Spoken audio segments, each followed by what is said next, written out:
우리 찬양대가 고백한 것처럼 진정한 쉼과 회복 누리는 우리 예배가 되기를 바랍니다. 2부 예배 오신 여러분들 너무 환영하고요. 이 시간에 이해할 수 없어도 믿으라 라는 제목으로 주일 메시지를 전하겠습니다. 스탁데일 패러독스라는 말이 있습니다. 자기가 인생의 시간을 정해놓은 사람들이 먼저 무너진다는 얘기입니다. 이 말이 유래된 사건이 있는데요. 베트남 전쟁 때 일입니다. 미군 포로들이 있었는데 수용소에서 매일같이 그 베트콩들에게 감금당하고 고문당했던 곳입니다. 여기서 1년 안에 무슨 일이 있어도 나가야 돼. 2년 안에는 무슨 일이 있어도 나가야만 해. 그렇게 자기의 시간표를 정해놓았던 포로들은요, 정한 대로 잘 안 되잖아요. 그러면 1년, 2년 지나고 나면요, 너무나 실망감에 휩싸였고 더 버티기를 포기했다는 것입니다. 그런데 제임스 스탁데일이라는 장군은요, 스스로 언제까지라고 이 시간을 정하지 않았다는 것입니다. 그러면 뭘 했을까요? 언제가 될지는 모르겠지만 나간다는 믿음만 있었다는 것입니다. 스탁데일은요, 그렇게 무려 7년 반의 그 포로 생활을 견디고요, 살아남았다는 것입니다. 나중에는 미국 부통령 후보까지 됐습니다. 그러니까 언제가 될지 모르지만 반드시 된다는 믿음이죠. 이 믿음이 바로 사람을 살린다는 것입니다. 여러분, 이런 믿음의 원조 누굴까요? 아브라함이라는 것입니다. 여러분, 사실 아브라함이 어떤 사람입니까? 자세히 살펴보면 그 배경이 없잖아요. 우상을 만드는 자의 아들이었다는 것입니다. 그러니까 여러분, 배경이 없으니까요, 영적으로는요 흙수저와도 같다는 것입니다. 근래에 흙수저에서 금수저가 된 걸로 유명한 사람이 있죠. 알리바바의 창업주인 마윈이라는 사람입니다. 중국의 스티브 잡스라고도 불리는데요. 근데 여러분, 마윈은 학벌도 없고 대학도 사수해서 겨우 들어갔다고 하고요. 가족이나 지인 중에서 그를 밀어줄 만한 소위 백도 없었습니다. 그리고 마윈 스스로도 이렇게 얘기합니다. 나는 내가 먼저 가지고 있었던 것 중에 좋은 게 하나도 없다라는 것입니다. 하지만 마윈은요, 이 알리바바라고 하는 대표적인 IT 기업을 일구었잖아요. 한때는요, 이 연 매출에서 미국의 애플을 이기기도 했던 것입니다. 여러분, 마윈이 흙수저에 불과한데 어떻게 이런 삶을 살게 됐을까요? 그가 한국에 와서 했던 강연 중에 이런 말을 한 적이 있습니다. 나는 비록 흙수저에 불과하지만 나에게는 남다른 시각과 또 남다른 시도가 있었다는 것입니다. 여러분, 그게 뭘까요? 이 알리바바라는 그룹이 처음에 전자 상거래로 시작했잖아요. 그러니까 온라인에서 물건을 사고 파는 서비스였습니다. 하지만 시작할 때 모두가 다 반대했다는 것이죠. 왜냐하면 당시 중국의 인터넷 보급률은요 0.7%에 불과했다는 것입니다. 그러니까 이 중국 사람들은 직접 물건을 만져보지 않은 채로 온라인으로 구매한다라는 개념을 대부분 이해할 수가 없었던 것입니다. 다 이런 걸 왜 해? 하지 마. 그랬던 것입니다. 하지만 마윈은요, 남다른 시각이 있었는데요. 중국에 인프라가 없기 때문에 우리가 그것을 직접 만들 수 있다면 이 시장 전체를 다 먹을 수 있다. 그 역발상을 한 것입니다. 그래서 마윈은요, 알리페이라는 온라인 결제 시스템을 만들었고요. 차이냐오 네트워크라는 말하자면 택배 회사죠. 물류 시스템을 만들었던 것입니다.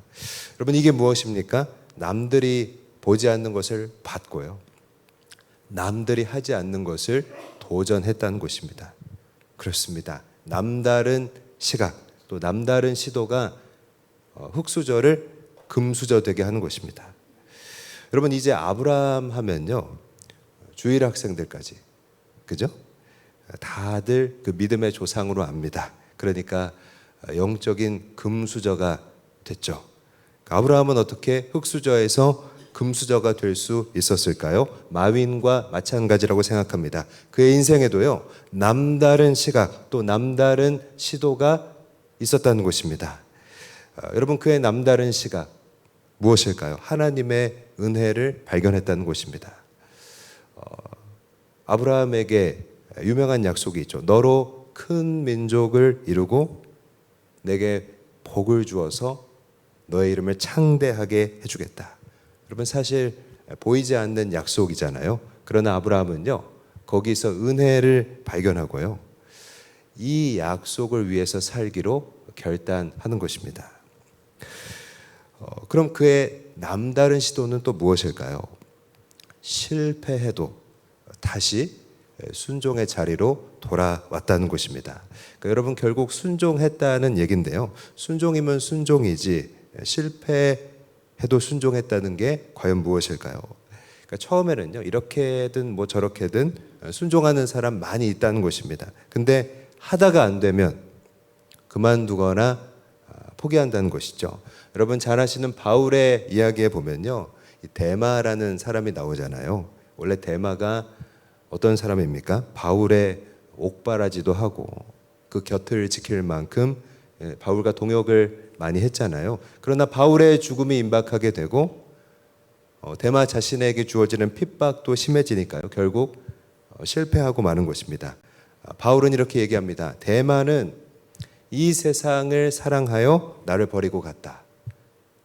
그죠? 그렇게 말하죠. 실패하고 그만두는 사람 많이 있다는 것입니다. 그러나 아브라함도요, 마치 데마처럼 그만큼 똑같이 실패하지만요, 믿음의 자리를 지켰다는 것입니다. 여러분, 이것이 바로 아브라함의 남다른 시도라는 것입니다. 실패해도 순종의 자리를 지켰다는 것입니다. 오늘 영광스러운 주일입니다. 우리에게도 이런 남다른 시각 또 남다른 시도를 통해서 우리에게 남다른 믿음이 부어질 수 있기를 축복합니다. 여러분, 그렇다면 우리가 남다른 시각을 갖기 위해서 필요한 것 무엇일까요? 첫 번째로 나의 생각과 감을 버려야 한다는 것입니다. 여러분, 아브라함은요, 열방의 아버지로 부름받았잖아요. 그에게 또 유명한 약속이 있는데요, 너의 자손이 바다의 모래처럼 또 하늘의 별처럼 많아질 것이라는 그 약속이잖아요. 그러나 오늘 본문의 시점까지 아직 그의 부인이죠, 그 사라로부터는 아들 하나 제대로 낳지 못했다는 것입니다. 그래서 아브라함이 흔들립니다. 그의 믿음이 흔들립니다. 가장 큰 이유가 무엇일까요? 그 배경이 되는 말씀을 한번 보겠습니다. 창세기 16장 3절 읽겠습니다. 시작.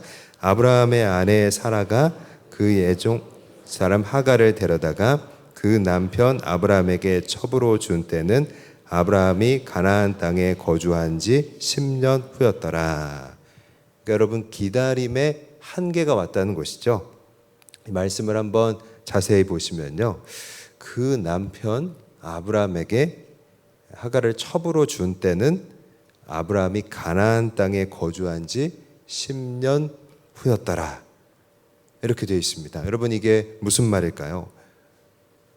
가나안에 오면서 처음부터 나 암만 그래도 10년 이상은 못 기다려, 그런 마음이었다는 것입니다. 아브라함이 자기가 정한 데드라인이죠, 그만의 시간표가 있었다는 것입니다. 그러니까 여러분, 오늘 처음에 이 스탁데일 패러독스라는 것을 소개해 드렸는데요, 사실 그 원조는요, 아브라함이라는 것입니다. 자기가 자기 인생의 시간을 정하면요, 쉽게 무너져 버린다는 것입니다. 아브라함도 무너졌습니다. 75세에 가나안에 왔는데요, 이제 85세가 된 것입니다. 이제 자기로서는 참을 만큼 참았다는 것입니다. 그 징후, 그 증거가 있습니다. 창세기 16장 2절 말씀 한번 같이 읽겠습니다. 시작.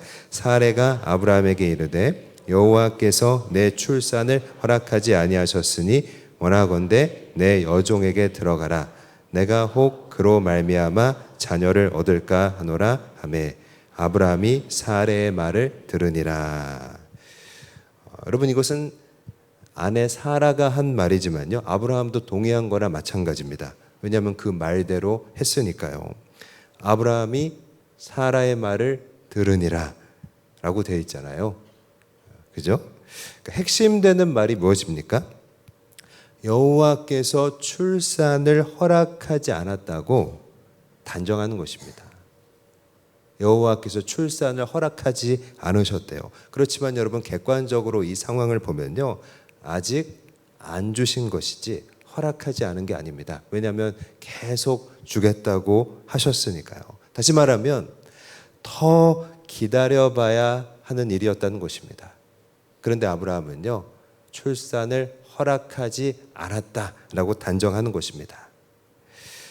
이제 아브라함이 어떻게 하냐면요, 요즘 우리 그 핸드폰에서 제일 빠른 그 속도가 5G잖아요. 마치 이 5G급의 속도로 가나안에 온 지 10년 되자마자 바로 여종을 첩으로 맞는 것입니다. 여러분, 여기서 이 아브라함의 5G를 능가하는 그 속도 속에서 나 기다릴 만큼 기다렸어요 하는 그런 분한 마음이 느껴지지 않으십니까? 여러분, 하나님의 아들 준다고 했는데 이렇게 첩을 드리는 게 어떤 의미가 될까요? 한마디로 편법이라는 것입니다. 왜냐하면 내 생각, 내 감대로 하는 일이기 때문입니다. 그죠? 여러분, 어떤 점에서 또 구체적으로 편법일까요? 여종이 아내를 대신하게 한다는 것입니다. 여종이 아이를 낳을 수 없는 아내를 대신하게 만든다는 것입니다. 근데 당시의 문화에서 보면요, 이런 일은 일반적인 일이기도 했고요. 아브라함의 상황에서는 어쩌면 합리적인 일일 수도 있었다는 것입니다. 관련해서 창세기 15장 4절 뒷부분을 한번 보겠습니다. 시작. 내 몸에서 날 자가 내 상속자가 되리라 하시고. 왜냐면요, 이 말씀을 잘 보시면 이 첩, 이 하갈을 드릴 때까지는요, 하나님이 장차 주실 아들에 대해 말씀을 하시면서 아브라함의 몸에서 날 자라고만 했지 이 사라에게서 태어날 것이라고 콕 집어서 그렇게 말하지는 않았다는 것입니다. 그러니까 여러분이 이 하갈을, 그 종을, 여종을 첩으로 들여서 아들을 낳게 한다는 것은요, 나름 설득력 있는 선택이었다는 것입니다. 게다가 어떻게 되냐면요, 이 첩을 들이자마자 바로 임신합니다. 여러분, 그 10년 동안 해도 안 되던 일이 일사천리로 순탄하게 되는 것입니다. 그러니까 어떤 생각 들었겠습니까? 이거 원래 처음부터 이거 이렇게 했어야 되는 거 아닌가 하는 그런 생각이 들 정도였다는 것입니다. 그러나 여러분, 아브라함이요, 자기의 생각과 그 감대로 자기 촉만 믿고 한 그 결과가 어떻습니까?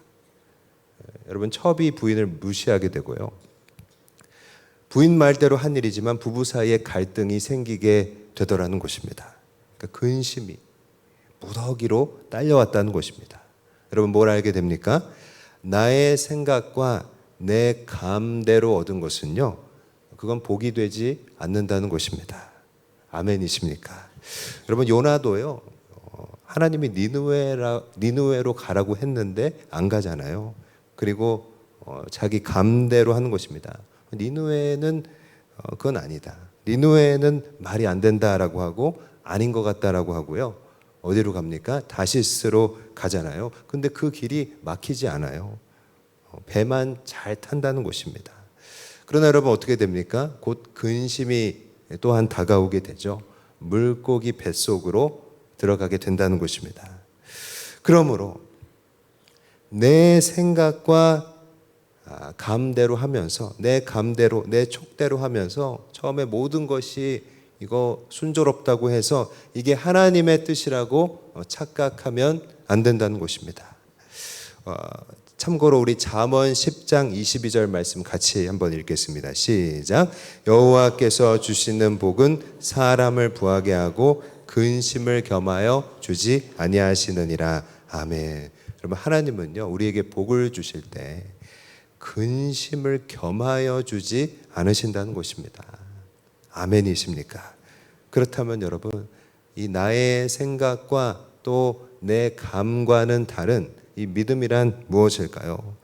여러분, 내 생각과 감은요, 어떤 특징이 있습니까? 아브라함이 이 여종을 첩으로 드린 것처럼, 설명드린 것처럼 나름 합리적이고 설득력 있다는 것입니다. 내 생각과 감은 그럴만하다는 것입니다. 근데 믿음은요, 거기에 말하자면 무모함이 들어가 있다는 것입니다. 그래서 세상 사람들은요, 이 믿음을 들을 때 웬만해서는 잘 이해하지 못한다는 것입니다. 여러분, 딱 들었을 때 막 다 이해되고 설득력 있고 그거 정말 할만하다라고 하면요, 그건 진짜 믿음이 아니라는 것입니다. 그것은요, 믿음이 아니고요, 이 정도면 내가 할 수 있겠다, 그렇게 하는 일에 지나지 않는다는 것입니다. 예를 들어서 여러분, 여호수아가 여리고 성을 공격할 때 그 작전이라고 하는 게 뭡니까?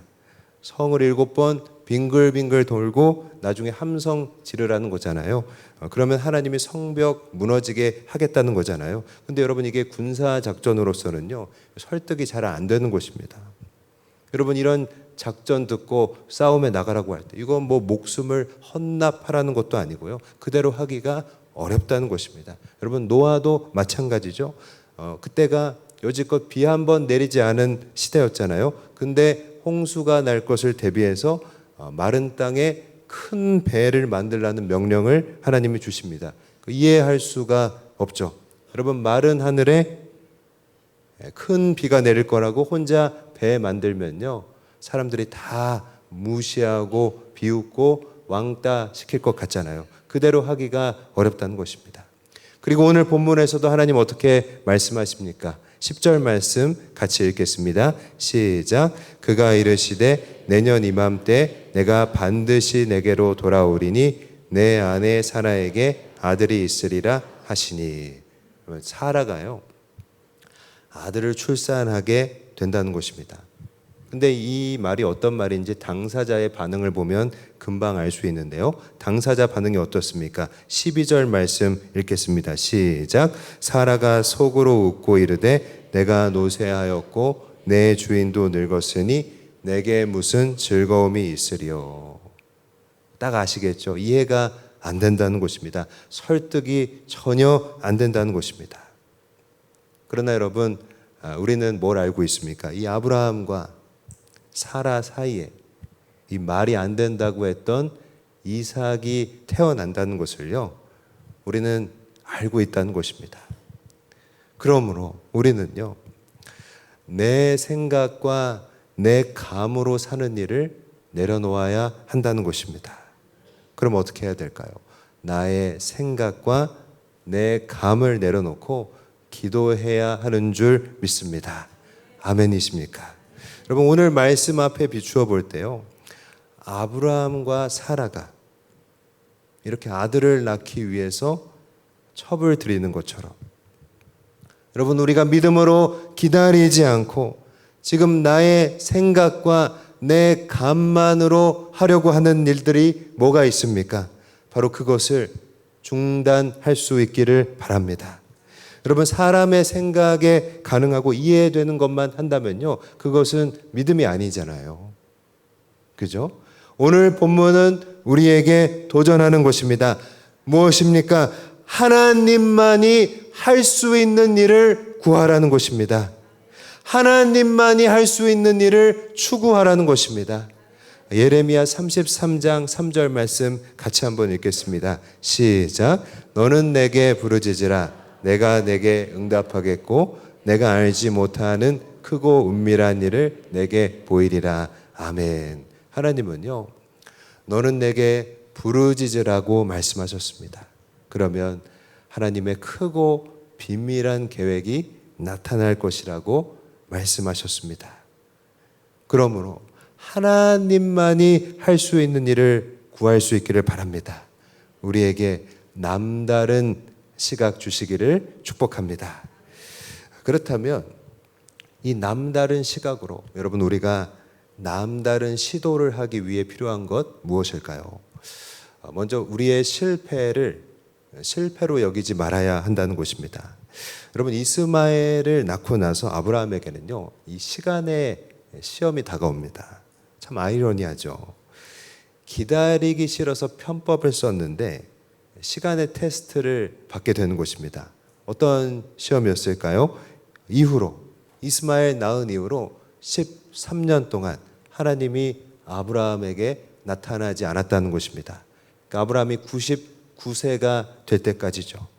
그러니까 아브라함은요, 이스마엘 낳고 더욱 기다려야 했던 것입니다. 그러니까 아브라함이 맛본 뼈아픈 실패였을 것입니다. 나름 합리적이라고 여겼지만 여종을 통해서 아들을 낳으면 되겠다. 인간의 그 지혜와 노력이 하나님 앞에서 무력하다는 것입니다. 여러분이 하나님께서 침묵하시는 13년 동안 아브라함은요, 자기의 힘이 아니라 오직 다시 하나님만 의지하는 자로서 변화되고 있었다는 것입니다. 기독교 작가죠. 이 필립 얀시의 하나님 당신께 실망했습니다라는 책이 있는데요. 거기 나오는 얘기입니다. 리차드라는 신실한 청년이 있었는데 엄청난 시련을 연달아 겪게 되는 것입니다. 부모님께서 이혼하시고 본인의 건강이 나빠지고 또 직장 문제도 생기면서 삶이 송두리째 흔들리게 됐습니다. 리차드는요, 믿음이 있었잖아요. 그래서 죽은 자도 살리시는 이 전능한 하나님을 의지했는데요. 중요한 것은 상황이 전혀 나아지지 않고 있었다는 것입니다. 그래서 리차드는요, 이 책을 지은 필립 얀시에게 찾아와서 이런 불만을 쏟아냈다고 합니다. 하나님이 살아계시고 전능하시다면 왜 나에게 그 능력을 보여주지 않으십니까? 그저 그분이 살아계시다는 기적 하나만, 나를 도우신다는 기적 하나만 보여주시면 되는데 왜 하나님은 침묵하고 계시냐는 것입니다. 여러분, 그런데 이 리차드의 불만은요, 어쩌면 오늘 우리의 의문과도 맞닿아 있다고 생각합니다. 왜 전능하신 분이 당장 기적으로 우리를 도와주지 않느냐라는 것입니다. 그런데 리차드는요, 깊은 그 고민 끝에 중요한 사실을 하나 깨닫습니다.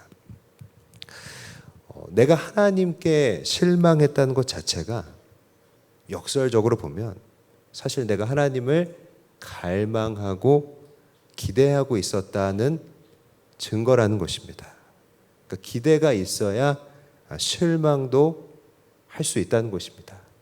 그러므로 리차드에게 실망이 있었다는 것은요, 그 침묵의 시간 동안 하나님이 리차드와 함께하고 계셨다는 증거가 되었던 것입니다.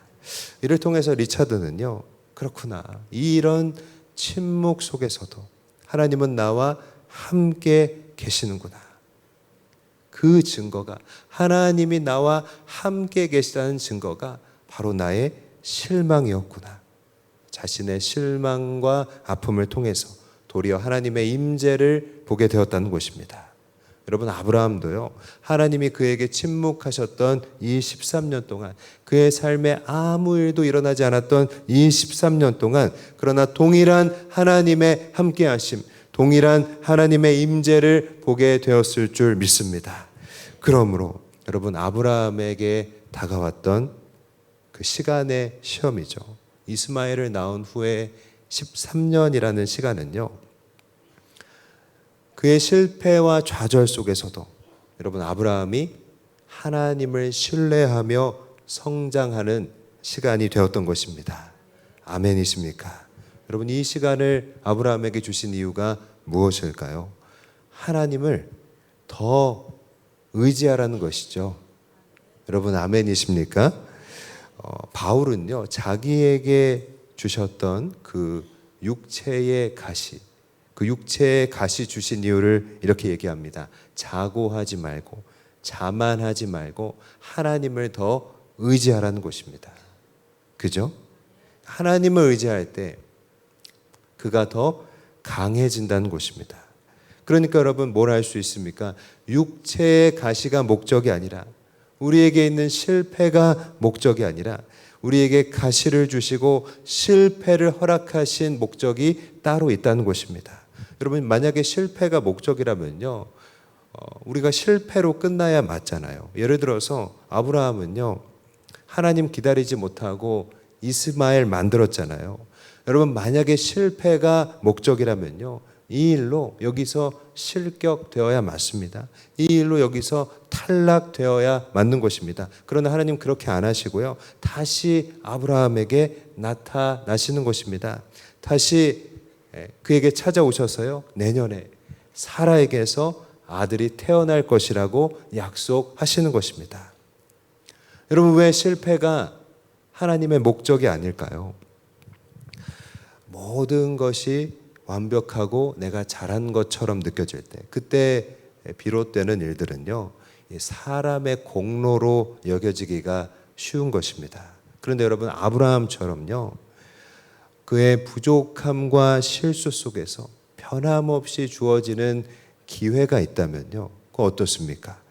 바로 하나님의 은혜임을 알 수 있다는 것입니다. 아멘이십니까? 그러므로 하나님은요, 우리의 실패로 우리를 벌하시는 것이 아니고요, 오히려 우리의 실패를 사용하신다는 것입니다. 아멘이십니까? 그렇다고 일부러 실패하라는 것은 아닙니다. 일부러 실수하라는 것도 아닙니다. 그러나 기억해야 할 것은요, 우리가 하나님을 순종하며 따라가는 길에서 하나님은 분명 우리에게 우리의 실패를 보여주신다는 것입니다. 우리가 하나님을 따라가는 순종의 길에서 하나님은요, 우리의 실수를 우리의 눈으로 보게 하신다는 것입니다. 여러분, 이스마엘이 태어나고 아브라함이 그 이스마엘을 낳고 그 13년의 시간을 보내면서 내가 왜 그랬을까 했던 것처럼 하나님은요, 우리의 실수를 마주하게 하는 것입니다. 그때 우리가 완벽하지 않다는 것을 알게 하십니다. 늘 그런 일들이 우리 삶의 도처에 있다고 생각합니다. 실패할 때 그 순간은 참 괴롭잖아요. 우리의 실수와 실패를 마주할 때 힘들잖아요. 그러나 지나간 실패 속에서 그 실패까지도, 실수의 실수까지도 사용하시는 하나님의 선하심을 보게 되는 것입니다. 아멘이십니까? 그러므로 여러분, 오늘 우리의 실패를 끝이라고, 실패라고, 벌받았다고 그렇게 여기지 않기를 바랍니다. 실패를 딛고 하나님을 더 의지하게 될 수 있기를 축복합니다. 다음으로 여러분, 우리가 남다른 시도를 하기 위해서 두 번째로 우리에게 필요한 것은요, 이해할 수 없어도 믿어야 한다는 것입니다. 여러분, 오늘 그 하나님을 만나는 아브라함의 그 마음이라는 것은 어땠을까요? 내가 너무 지금 비참한데, 난 지금 20년이 넘도록 부인에게서 약속의 아들 낳지 못하고 있는데, 지금 내게 주시는 하나님의 말씀은 너무 큰 것 같다는 느낌입니다. 마치 희망 고문처럼 느껴졌을 것 같습니다. 여러분, 그때 하나님이 우리에게 원하시는 마음이 있다면 무엇일까요? 하나님이 못할 게 뭐가 있냐라는 바로 그 믿음을 가지라는 것입니다. 아멘이십니까? 오늘 14절 말씀 같이 읽겠습니다. 시작. 여호와께 능하지 못한 일이 있겠느냐? 기한이 이를 때에 내가 내게로 돌아오리니 사라에게 아들이 있으리라. 아멘. 여러분, 아브라함에게도 똑같이 말씀하시잖아요. 여호와께 능하지 못한 일이 있겠느냐? 이게 무슨 의미일까요? 하나님은요, 우리에게 이해할 수 없는 상황들을 마치 우리에게 즐기라고 하시는 그런 분인 것 같습니다. 여러분, 이해할 수 없는 상황을 즐긴다는 것 무엇일까요? 우리가 하나님을 기다리고 믿는 그 과정 속에서 분명히 불편함과, 빨리 안 되는 불편함과, 또 어떻게 될지 모르는 불안함들이 있잖아요. 그런데 원래 그런 거야 하고 받아들이기로 하라는 것입니다. 비유하자면요, 여러분 혼자 살면 걸리적거리는 거 없고 편하잖아요. 근데 결혼해서 이렇게 복잡한 일들 많겠다, 그래도 해야지 하고 아이 낳고 살기로 결정하는 것과 비슷하다고 생각합니다. 제 경험인데요. 아이를 낳으면 여러분 작은 일상조차도요, 뭐 일단 계획대로 되는 게 하나도 없더라고요. 뭐 이렇게 모처럼 새 차에 넣으면 다 뒤에서 과자 먹고 다 흘려놓고요. 물건 하나 성한 게 없고요. 한 번은 제가 이전에 몇 년 고민하다가 큰 맘 먹고 50만 원짜리 LG 무결점 와이드 대형 컴퓨터 모니터를 사서 이 책상 위에 놓고 내가 이제 이걸로 집중해서 영화를 감상하리라, 원대한 계획을 세웠는데요. 설치해 놓고 며칠 안 지났는데 이 좋은 무결점 모니터 화면에 이상한 선 같은 게 그어져 있는 거예요. 이상하게 지워지지도 않아요. 아니 이게 도대체 무슨 일이야? 무슨 천재지변이야? 알고 보니까 우리 둘째가 이게 무슨 칠판인 줄 알고 볼펜으로 죽죽 그어놓은 것이었습니다. 내 소중한 무결점 모니터, 이거 하나님 앞에 3년 동안 기도하고 사도 됩니까 하고 산 건데 눈물이 앞을 가리는 것입니다. 여러분, 이런 일들이 참 다반사지만 그럼에도 불구하고 아이를 낳고 살기로 결정하는 것은요, 내 뜻대로 안 되는 삶을 애들 키우고 살면 원래 그런 거야, 원래 그런 거야 하고 그냥 즐기는 것과 비슷하다는 것입니다. 마찬가지로 여러분, 하나님께 못할 게 뭐가 있냐고 기다리는 것은요, 이해할 수 없는 상황을 즐기기로 결심하는 것과 같다는 것입니다. 여러분, 아브라함과 사라는요, 비록 자기가 원하는 상황은 아니지만 수동적으로 기다려야 하지만요, 하나님의 통치를 인정하니까요, 믿음의 자리를 떠나지 않으니까요, 하나님이 그들에게 찾아와 주시고요, 매 순간 견딜 수 있는 힘도 주시더라는 것입니다. 아멘이십니까? 여러분, 하나님께 능치 못할 일이 없다는 것, 만약에 우리에게 희망 고문처럼 느껴질 때 이렇게 한번 생각해 보기를 원합니다. 더 큰 것을 만드신 분이, 더 큰 일을 하신 분이 왜 작은 일 못 하시겠는가 하고요. 이렇게 보면요, 하나님이 계신 거는 믿겠대요. 또 하나님이 이 세상 창조하신 것도 믿겠대요. 근데 그런 걸 믿겠다면서 예를 들어서 노아의 방주에 동물들이 탄 것은 못 믿겠다는 사람이 있습니다. 어떻게 동물들이 이렇게 손잡고 일렬종대로 방주로 나올 수 있느냐라는 것입니다. 그게 말이 되냐는 것입니다. 아니, 하나님 계신 건 믿으면서 하나님이 이 큰 세상 창조한 거는 알겠다면서 왜 방주에 동물들이 손잡고 나오는 건 왜 안 됩니까? 여러분, 더 큰 일 하신 분이, 더 큰 걸 하신 분이 그보다 작은 거 왜 못 하시겠습니까? 아멘이십니까? 여러분, 우리 하나님이 계시다는 거 믿으시잖아요. 그분이 나를 지으셨다는 거 믿으시잖아요. 그래서 이 자리에 계시잖아요. 여러분, 큰 것을, 더 큰 것을 만드시고 더 큰 일 하신 분이 왜 내 삶의 문제 왜 해결하지 못하겠습니까? 아멘이십니까? 아브라함은요, 실패했지만 큰 맥락에서 여전히 순종의 길 위에 있었습니다.